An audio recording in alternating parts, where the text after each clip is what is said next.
Découvrir Marx par Florian Gully et Jean Quétier. Partie 5, 6, 7, 8. Partie 5. La Commune de Paris. Le très possible communisme. Début avec un extrait de Karl Marx. La guerre civile en France, 1871, édition sociale, Paris 1952, page 52. La multiplicité des interprétations auxquelles la Commune a été soumise, et la multiplicité des intérêts qu'elle a exprimés, montrent que c'était une forme politique tout à fait susceptible d'expansion, tandis que toutes les formes antérieures de gouvernement avaient été essentiellement répressives. Son véritable secret, le voici. C'était essentiellement un gouvernement de la classe ouvrière, le résultat de la lutte de la classe des producteurs contre la classe des appropriateurs, la forme politique enfin trouvée qui permettait de réaliser l'émancipation économique du travail. Sans cette dernière condition, la constitution communale eût été une impossibilité et un leurre. La domination politique du producteur ne peut coexister avec la pérennisation de son esclavage social. La commune devait donc servir de levier pour renverser les bases économiques sur lesquelles se fonde l'existence des classes, donc la domination de classe. Une fois le travail émancipé, tout humain devient un travailleur, et le travail productif cesse d'être l'attribut d'une classe. C'est une chose étrange. Malgré tous les discours grandiloquents et toute l'immense littérature des 60 dernières années sur l'émancipation des travailleurs, les ouvriers n'ont pas plutôt pris, où que ce soit, leur propre cause en main que sur le champ. On entend retentir toute la phraséologie apologétique des porte-paroles de la société actuelle avec ses deux pôles, capital et esclavage salarié. Le propriétaire foncier n'est plus que le commanditaire du capitaliste.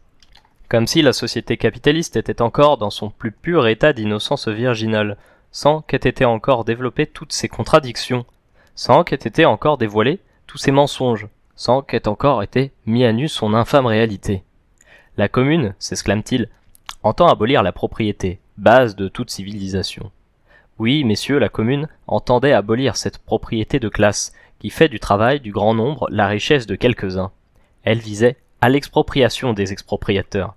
Elle voulait faire de la propriété individuelle une réalité, en transformant les moyens de production, la terre et le capital, aujourd'hui essentiellement moyens d'asservissement et d'exploitation du travail, en simple instrument d'un travail libre et associé. Mais c'est du communisme, c'est l'impossible communisme. Et quoi? Ceux des membres des classes dominantes, qui sont assez intelligents pour comprendre l'impossibilité de perpétuer le système actuel, et ils sont nombreux, sont devenus les apôtres importuns et bruyants de la production coopérative. Mais si la production coopérative ne doit pas rester un leurre et une duperie, si elle doit évincer le système capitaliste, si l'ensemble des associations coopératives doit régler la production nationale selon un plan commun, la prenant ainsi sous son propre contrôle et mettant fin à l'anarchie constante et aux convulsions périodiques qui sont le destin inéluctable de la production capitaliste, que serait-ce, messieurs dames, sinon du communisme, du très possible communisme? Fin de citation, puis rappel du contexte. 1871, à l'assaut du ciel. À la demande du Conseil général de l'Association internationale des travailleurs, Marx rédige, quelques jours après la semaine sanglante, du 21 au 28 mai 1871, qui mit un terme à la Commune de Paris, qui avait commencé le 18 mars. Il rédige donc la guerre civile en France. Dans cette analyse à chaud, Marx prend la défense de la Commune, antithèse du pouvoir impérial de Napoléon III et premier gouvernement de la classe ouvrière, en même temps qu'il essaie de dégager les enseignements politiques de l'événement. On passe ensuite à l'analyse. Le 18 mars 1871, le peuple de Paris se soulève et tient tête, 2 mois durant, au gouvernement d'Adolphe Thiers, élu par l'Assemblée nationale majoritairement royaliste. Quelle signification donner à cet événement? Comment mesurer sa portée? S'agit-il d'une nouvelle insurrection ouvrière, dans la lignée des insurrections du passé, ou s'agit-il de quelque chose de radicalement nouveau? Ce soulèvement populaire, le dernier grand épisode révolutionnaire français du XIXe siècle, revêt pour Marx une importance particulière. Gouvernement de la classe ouvrière. La Commune doit aussi être analysée comme une préfiguration de la révolution communiste. Abordons ensuite la Commune, premier gouvernement de la classe ouvrière. Les contemporains de la Commune de Paris l'ont interprété de plusieurs façons. Saine réaction contre la centralisation du pays, tentative de restaurer le pouvoir de la bourgeoisie des villes de province, volonté de réinventer le républicanisme à l'échelon municipal, résistance nationale face à l'invasion allemande, ou encore projet libéral de réalisation d'un gouvernement à bon marché. Ces diverses interprétations, si elles ratent l'essentiel pour Marx, étaient néanmoins le signe que la Commune était une forme politique tout à fait susceptible d'expansion, pour reprendre ses mots. Beaucoup de traditions politiques, de nombreux groupes sociaux s'y retrouvaient. Pour Marx, la commune est essentiellement un gouvernement de la classe ouvrière, non pas donc que la simple continuation de luttes anciennes, la concrétisation de projets politiques passés, mais un fait radicalement nouveau dans l'histoire. Le gouvernement de la classe ouvrière est d'abord un gouvernement auquel participe la classe des producteurs dans toute sa diversité. Jamais les couches populaires n'ont été aussi nombreuses dans une assemblée élue. On compte parmi les 92 membres du conseil de la commune, notamment, 25 ouvriers, 12 artisans et 4 employés. Jamais plus on ne retrouvera en France une représentation faisant autant de place aux classes populaires. Par ailleurs, les représentants étaient révocables à tout moment. La liberté politique ne se réduisait pas à la liberté d'élire périodiquement. Elle supposait une vigilance active et permanente des citoyens. Mais ces mesures pour une réappropriation du politique n'étaient pas encore l'essentiel. Car l'émancipation du citoyen est une impossibilité tant que l'individu demeure dominé en tant que producteur.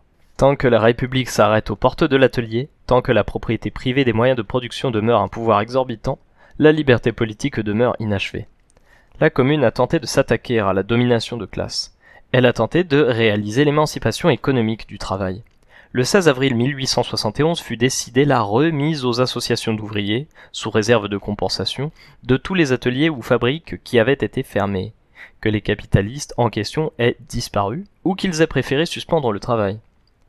L'éphémère gouvernement de la classe ouvrière ne fut pas un État ouvrier. La Commune de Paris fut une révolution contre l'État lui-même. Les communards ne se sont pas emparés de l'État pour le faire fonctionner pour leur propre compte. Ils ont tenté de le briser. Cela signifie 3 choses. La suppression de l'armée permanente et son remplacement par le peuple en armes, la mise sous contrôle communal de la police, la subordination de l'administration et des fonctionnaires à la commune. Briser l'État, c'est donc restituer au corps social toutes les forces jusque-là absorbées par l'État parasite. C'est renforcer le contrôle et l'initiative des classes laborieuses. Autre aspect, le communisme, retournement du stigmate. Les adversaires de la commune n'ont qu'un mot à la bouche, communisme, comme dans les premières lignes du manifeste du Parti communiste dans lesquelles le communisme était dépeint sous les traits d'un spectre, hantant l'Europe. Marx le présente ici en premier lieu comme un épouvantail brandi par les porte-paroles de la société actuelle. Or, que disent-ils du communiste? Qu'il détruit la propriété et qu'il est impossible. 2 affirmations que Marx entend récuser. Accusé d'abolir la propriété en général, base de toute civilisation pour reprendre les mots de Marx, le communisme abolit en fait, nous dit Marx, la propriété de classe. Pour comprendre le sens de cette distinction, il faut souligner le fait que Marx comprend la commune comme une tentative pour soustraire le travailleur à la domination de ceux qui possèdent les moyens de production. Ce faisant, Marx reprend la formule qu'il avait déjà employée à la fin du livre 1 du Capital pour critiquer la fable consistant à présenter le capitaliste comme un épargnant consciencieux qui aurait, à la différence des autres travailleurs fainéants et dispendieux, mis de côté les fruits de son travail pour les réinvestir. L'histoire du capitalisme est au contraire, dès la fin du Moyen-Âge, tachée du sang de l'expropriation violente de la paysannerie comme en Angleterre et se poursuit par les ravages de la colonisation. C'est donc par opposition à cette dépossession imposée par le capital qu'il faut comprendre l'idée selon laquelle seul le communiste peut réaliser la propriété individuelle. Loin d'être une simple négation abstraite de la propriété privée, le communisme permet justement de dépasser la promesse hypocrite d'une société fondée sur la propriété privée, mais excluant dans les faits l'immense majorité de la population de toute propriété. L'autre critique que formulent les adversaires du communisme porte sur sa prétendue impossibilité. Pour démontrer au contraire que le communisme est possible, Marx commence par prendre les classes dominantes à leur propre jeu. C'est bien plutôt le capitalisme lui-même qui est devenu impossible. Fondé sur l'anarchie de la production et le despotisme sur le lieu de travail, le capitalisme ne peut qu'entraîner crise et gaspillage des forces productives. C'est donc en mettant en évidence le caractère contradictoire du mode de production capitaliste, la succession de ces crises, que Marx peut affirmer la possibilité du communisme, compris comme l'ensemble des associations coopératives, qui doit régler la production nationale selon un plan commun. Contre toute forme d'utopisme, Marx répète ici ce qu'il disait déjà dans les Grundrisse. C'est parce que les conditions matérielles de la société sans classe se forment dans les flancs de la société actuelle que le communisme n'est pas synonyme de donquichotisme, c'est-à-dire de rêverie abstraite. Fin de la partie, pour aller plus loin. Vous avez Friedrich Engels, préface à la guerre civile en France de Marx, 1891, édition sociale Paris 1968, lettre de Marx à Kugelmann du 12 avril 1871, in Karl Marx, Jenny Marx, Friedrich Engels, lettre à Kugelmann, édition sociale Paris 1971, et précisément la page 187. Lettre de Marx à Kugelmann du 17 avril 1871, in Karl Marx, Jenny Marx, Friedrich Engels, lettre à Kugelmann, page 190. Et pour aller plus loin, David Harvey, Paris, capitale de la modernité, troisième partie, les prairies ordinaires. Vladimir Ilitch Lénine, l'État et la Révolution, chapitre 3, l'expérience de la Commune de Paris, édition sociale, Paris 1972, et Jean Bruat, Jean Dautry et Émile Tersen, la Commune de 1871, édition sociale, Paris 1970. Partie 6, la marchandise. À l'appui, un extrait de Karl Marx, Le Capital, livre 1, 4e édition allemande de 1890, édition sociale Paris 1983, page 42 à 45, traduction de Jean-Pierre Lefebvre. Ouvrez les guillemets. Si l'on fait maintenant abstraction de la valeur d'usage du corps des marchandises, il ne leur reste plus qu'une seule propriété, celle d'être des produits du travail. Mais même dans ce cas, ce produit du travail s'est déjà transformé dans nos mains. En faisant abstraction de sa valeur d'usage, nous faisons du même coup abstraction de ses composantes corporelles et des formes qui en font une valeur d'usage. Il cesse d'être table, maison ou fil, ou quelque autre chose utile que ce soit. Tous ces caractéristiques sensibles sont effacées. Il cesse également d'être le produit du travail du menuisier, du maçon, du fileur, bref, d'un quelconque travail productif déterminé. En même temps que les caractères utiles des produits du travail disparaissent, ceux des travaux présents dans ces produits, et par là même les différentes formes concrètes de ces travaux, qui cessent d'être distincts les uns des autres, mais se confondent tous ensemble, se réduisent à du travail humain identique, à du travail humain abstrait. Considérons maintenant ce résidu des produits du travail. Il n'en subsiste rien d'autre que cette même objectivité fantomatique qu'une simple gelée de travail humain indifférencié, c'est-à-dire de dépenses de force de travail humaine, indifférente à la forme dans laquelle elle est dépensée. Tout ce qui est encore visible dans ces choses, c'est que pour les produire, on a dépensé de la force de travail humaine, accumulé du travail humain. C'est en tant que cristallisation de cette substance sociale, qui leur est commune, qu'elles sont des valeurs marchandes. C'est donc seulement la quantité de travail socialement nécessaire, ou le temps de travail socialement nécessaire à la fabrication d'une valeur d'usage, qui détermine la grandeur de sa valeur. La marchandise singulière ne vaut ici tout bonnement que comme échantillon moyen de son espèce. Les marchandises qui contiennent des quantités de travail égales, ou qui peuvent être fabriquées dans le même temps de travail, ont donc la même grandeur de valeur. Le rapport de valeur d'une marchandise à la valeur de n'importe quelle autre marchandise est donc celui du temps de travail nécessaire pour produire l'une au temps du travail nécessaire pour produire l'autre. Fermez les guillemets. Encadré sur la marchandise, porte d'entrée dans le Capital, pour le contexte. La structure du livre de Marx, le Capital, est complexe, notamment parce que la méthode qui est à l'œuvre consiste à s'élever du plus abstrait au plus concret. Marx considère qu'on ne peut pas comprendre le fonctionnement du mode de production capitaliste en partant de la manière dont il se présente spontanément à notre regard. C'est une difficulté que l'on rencontre aussi dans d'autres champs scientifiques. En astronomie, si l'on prend les apparences pour point de départ, on en vient à croire que c'est le Soleil qui tourne autour de la Terre. Il faut donc adopter également une démarche contre-intuitive dans l'analyse des phénomènes économiques. L'exposé de Marx commence donc par ce qu'il appelle la forme élémentaire du mode de production capitaliste, la marchandise. Après s'être encadré, pour comprendre une réalité complexe, il faut partir des éléments simples dont elle est composée. Pour Marx, la marchandise est la forme élémentaire de la richesse des sociétés dans laquelle règne le mode de production capitaliste. C'est donc par son analyse que commence le Capital. Voyons d'abord la valeur d'usage, valeur d'échange et valeur. Une marchandise quelconque peut être considérée d'un double point de vue. D'abord comme valeur d'usage, c'est-à-dire comme chose utile. Une chose pour être marchandise doit satisfaire une attente quelconque, un besoin impérieux du corps, un désir de reconnaissance sociale, une passion de collectionneur, etc. La nature de l'attente importe peu ici. L'utilité d'une marchandise est déterminée par les propriétés même de l'objet. La table ne peut servir qu'à la condition d'être d'un bois suffisamment résistant. Le pain est utile en vertu de ses propriétés naturelles. Il fournit au corps des nutriments dont il a besoin. etc. Mais la marchandise n'est pas seulement une chose que l'on consomme, c'est aussi une chose que l'on échange contre une autre sur un marché.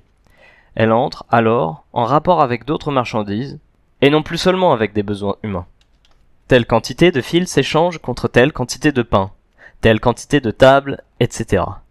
Marx parle alors de la valeur d'échange, pour désigner la proportion dans laquelle les marchandises s'échangent. Supposons une situation dans laquelle la valeur du fil est supérieure à la valeur du pain. Comment expliquer ce rapport? Serait-ce parce que le fil est plus utile que le pain? Est-ce donc l'utilité d'une chose, sa valeur d'usage, qui détermine sa valeur d'échange? C'est peu probable.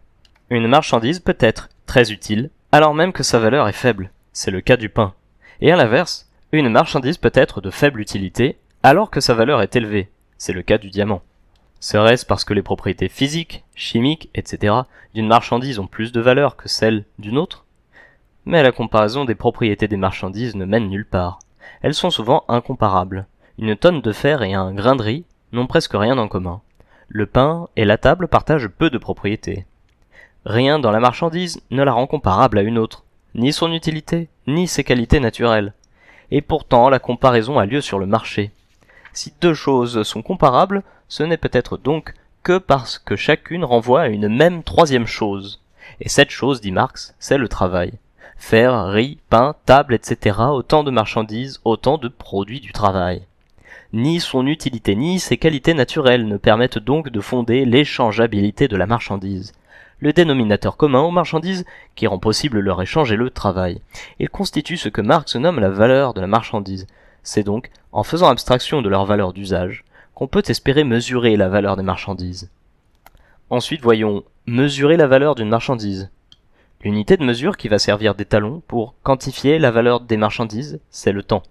D'après Marx, au-delà des différences qualitatives qui peuvent exister entre le travail du menuisier et celui de l'ouvrier d'usine, il subsiste toujours un élément qui les rend comparables. Ils constituent, tous deux, une dépense d'énergie dont la durée est déterminée. Plus cette durée est élevée, plus le temps de travail nécessaire à la production d'une marchandise est important, plus la valeur de la marchandise produite sera grande. Il faut prêter attention au point suivant.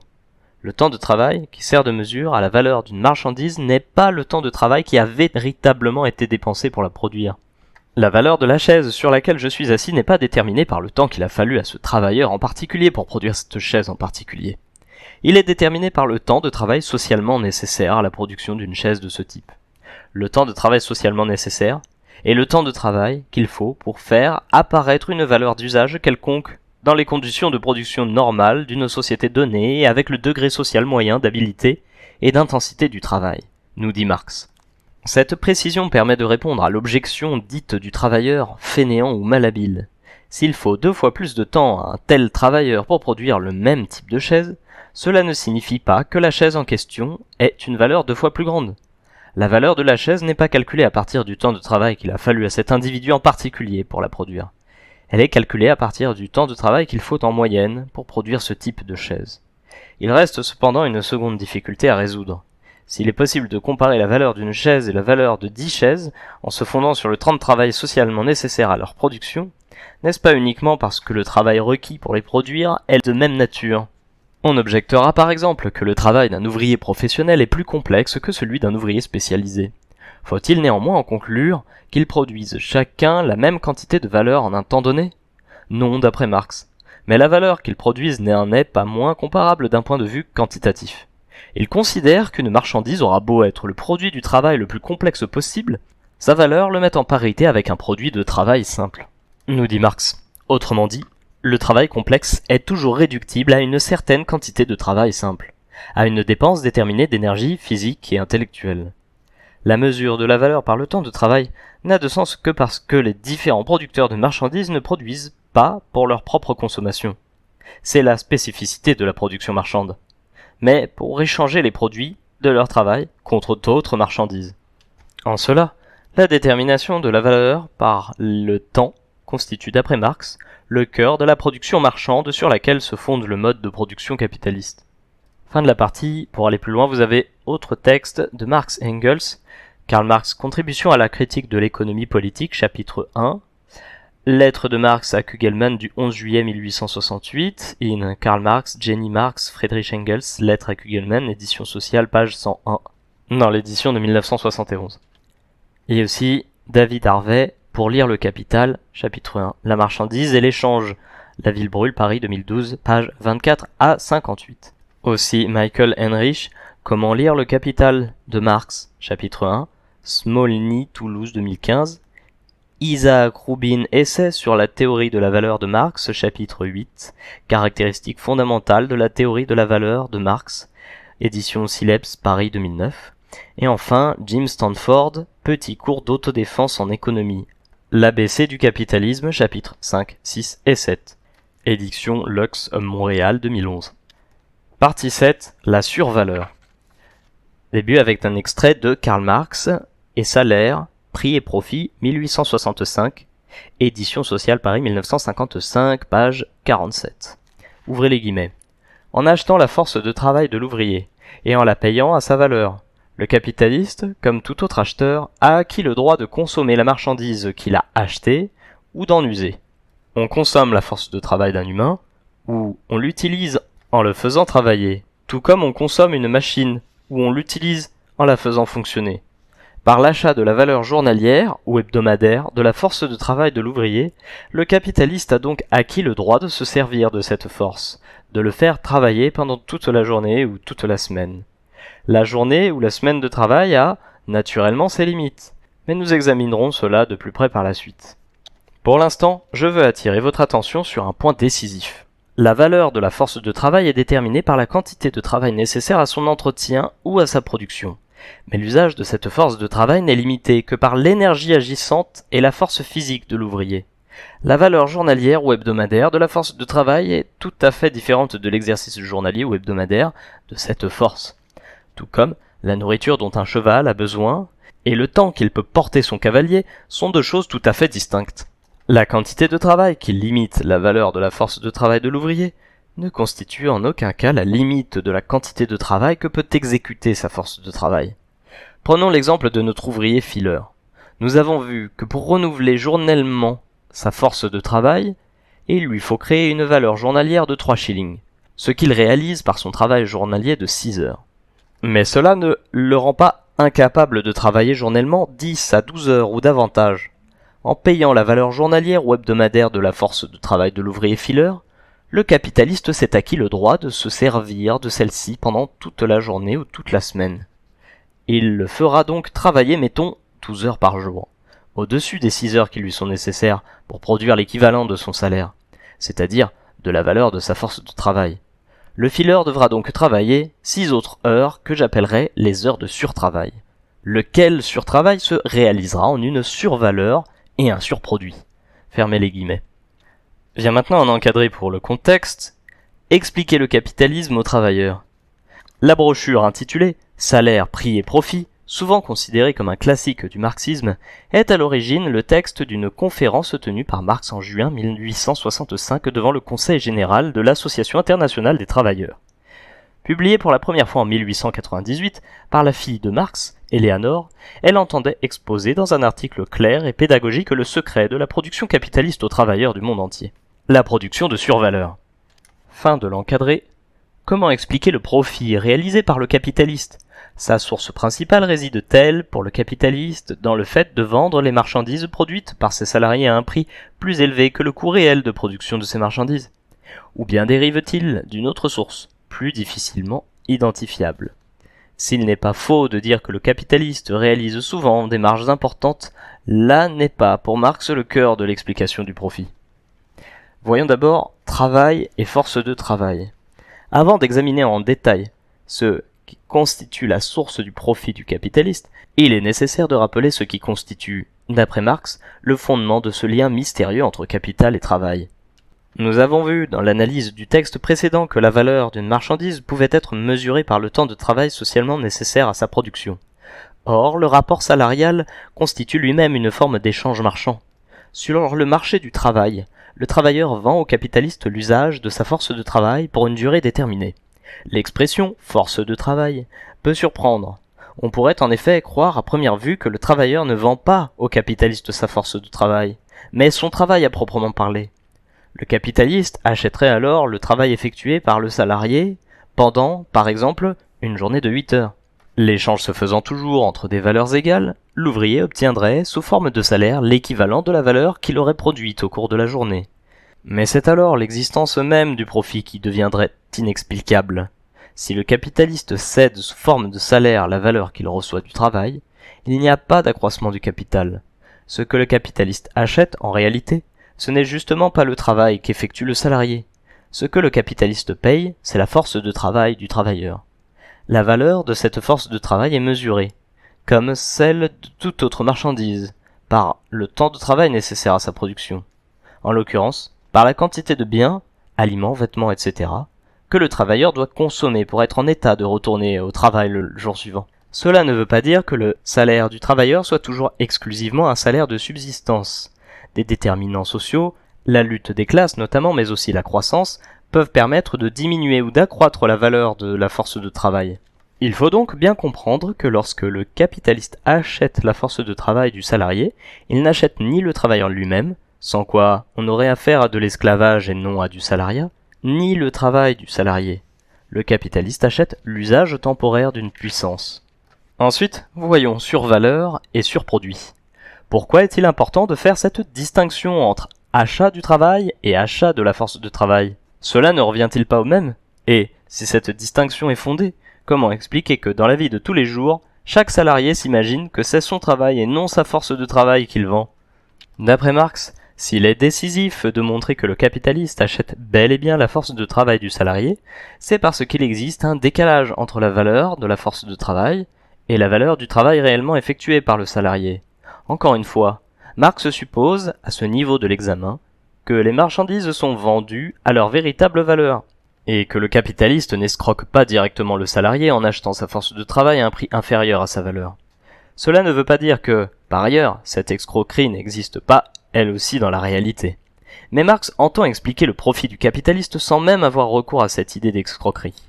En effet, même si le capitaliste achète la force de travail du salarié à sa véritable valeur, cette valeur est nécessairement inférieure à la valeur du travail réellement effectué par le salarié, comme le montre l'exemple de l'ouvrier fileur que Marx utilise dans ce texte. S'il faut par exemple 6 heures au salarié pour produire l'équivalent de la valeur journalière de sa force de travail, cela ne veut pas du tout dire que sa journée de travail durera effectivement 6 heures. Le capitaliste le fait toujours travailler plus longtemps. La journée de travail est donc constituée de deux parties. La première, au cours de laquelle l'ouvrier gagne son salaire, la seconde durant laquelle il travaille gratuitement pour le capitaliste. Et c'est là que se cache la clé de la compréhension du rapport d'exploitation capitaliste. Une partie du temps de travail du salarié ne lui est pas payée. Ce temps de travail non payé constitue ce que Marx appelle le surtravail. Il entraîne la production d'un surproduit, représentant une survaleur, aussi connue sous le nom de plus-value. La survaleur est la valeur complémentaire produite par le salarié. Il est donc possible de calculer le taux d'exploitation d'un salarié en mesurant le différentiel qu'il existe entre le travail nécessaire à la reproduction de sa force de travail et le travail qu'il effectue réellement. La survaleur n'est pas directement synonyme de profit, car pour calculer le profit du capitaliste, il faut encore défalquer notamment les frais liés à la commercialisation des marchandises à vendre. On le voit, Marx parvient par cette démonstration à mettre en cause la thèse d'après laquelle le profit constituerait la rémunération du travail du capitaliste. Cette thèse libérale est fausse. Le capitaliste ne travaille pas, mais s'accapare la valeur produite par le travail d'autrui. C'est la production de survaleur réalisée exclusivement au détriment des salariés qui constitue la source du profit. Fin de la partie. Pour aller plus loin, vous avez autre texte de Marx et d'Engels. Karl Marx, Le Capital, livre 1, section 2, chapitre 4. Transformation de l'argent en capital. Vous avez aussi Karl Marx, Le Capital, livre 1, section 3, chapitre 7, Le taux de survaleur. Et Karl Marx, Théorie sur la plus-value, tome 2, chapitre 15, La théorie de la plus-value de Ricardo. Les trois sont aux éditions sociales, Paris, 2016 et 1975 pour le troisième. Et pour aller plus loin, vous avez David Harvey, pour lire Le Capital, chapitre 4, Le procès de travail et la production de plus-value. Édition La Ville Brûle, Paris 2012, pages 122 à 150.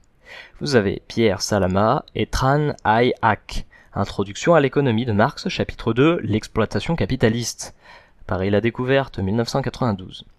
Louis Althusser, Lire le Capital, du Capital à la philosophie de Marx, chapitres 6 et 7. PUF, Paris 2008. et Jacques Vallier, Brève histoire de la pensée économique, chez Flammarion, Paris 2014. Partie 8, les Robinsonades, problèmes de méthode en économie politique.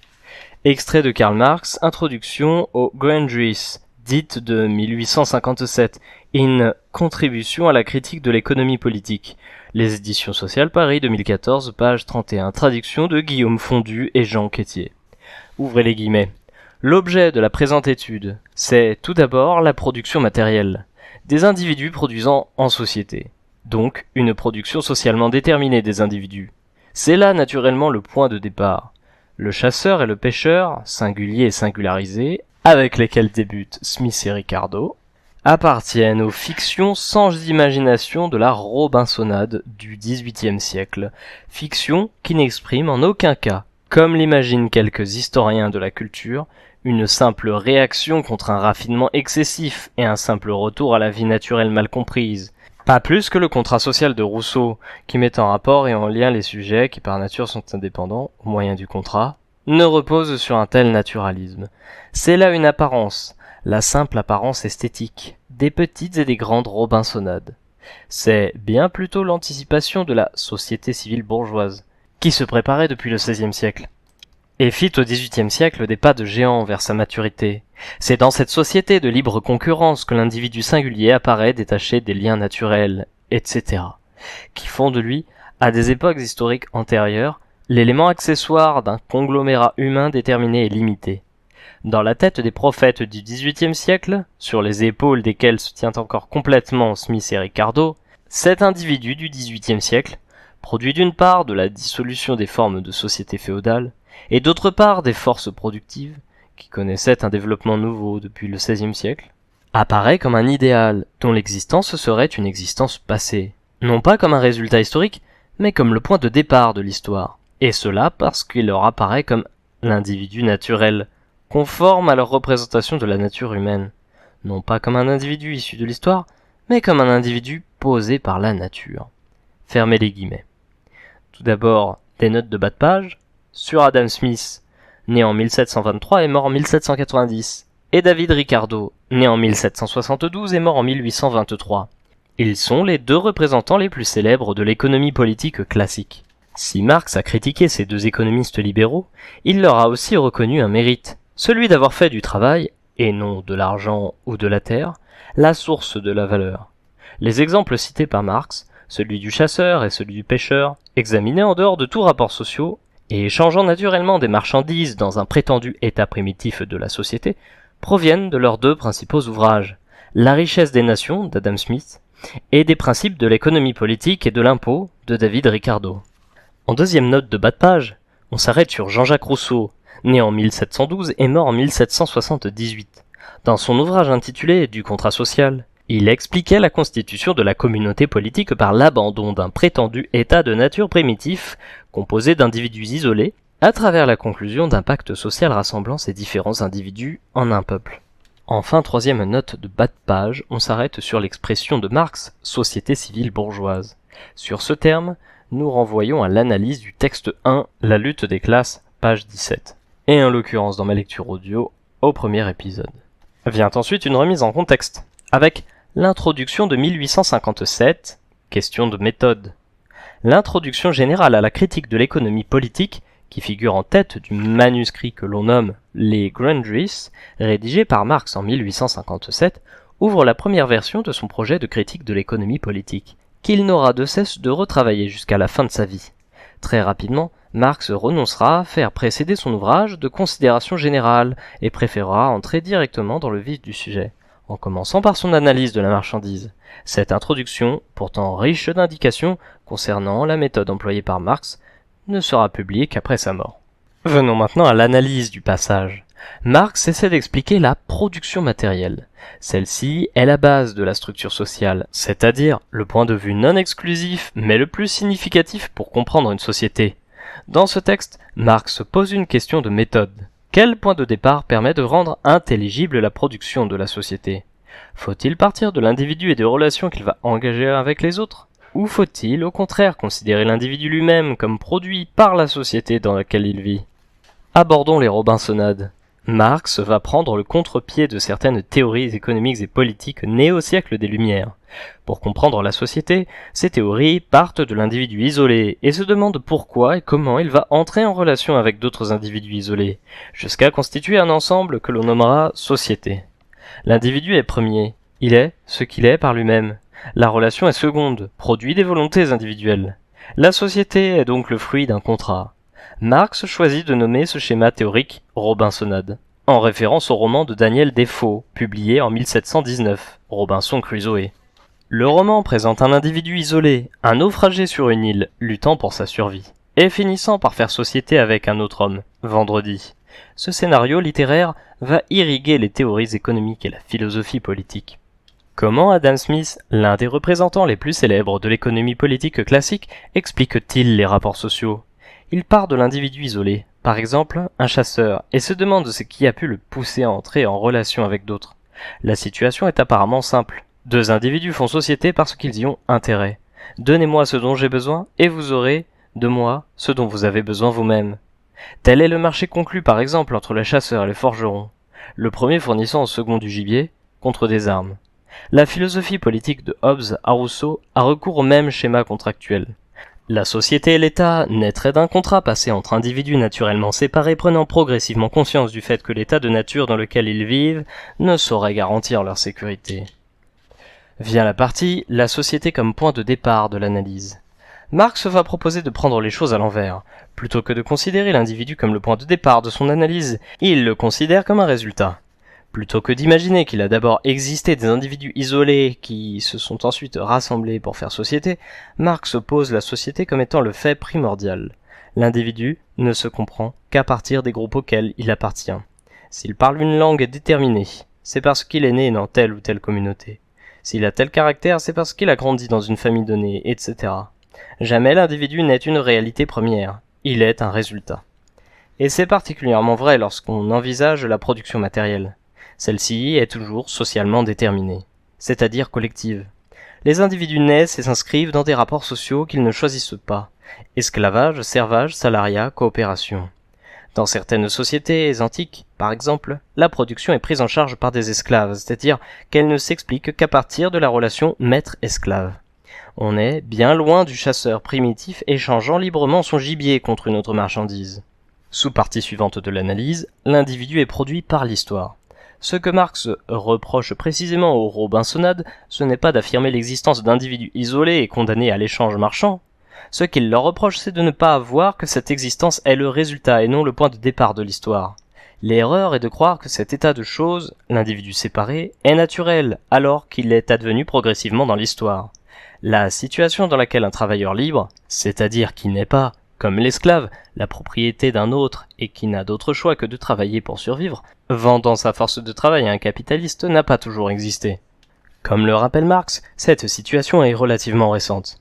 Il l'a fait remonter au XVIIIe siècle, et il rappellera même dans le livre 1 du Capital qu'elle a bien souvent été le fruit de violences et d'expropriations. Donnons 3 exemples. En Angleterre, à l'aube du capitalisme, les paysans étaient expulsés de leurs terres et contraints à l'exode vers les villes. Ils formaient le prolétariat libre, entre guillemets, d'échanger leur force de travail contre un salaire. En France, en pleine Révolution, la loi Le Chapelier de 1791 retirait aux ouvriers le droit de s'associer, ce qui conduisait chacun d'entre eux à se présenter isolé pour l'embauche. Le développement des forces productives accélérera enfin le processus de dissolution des communautés traditionnelles.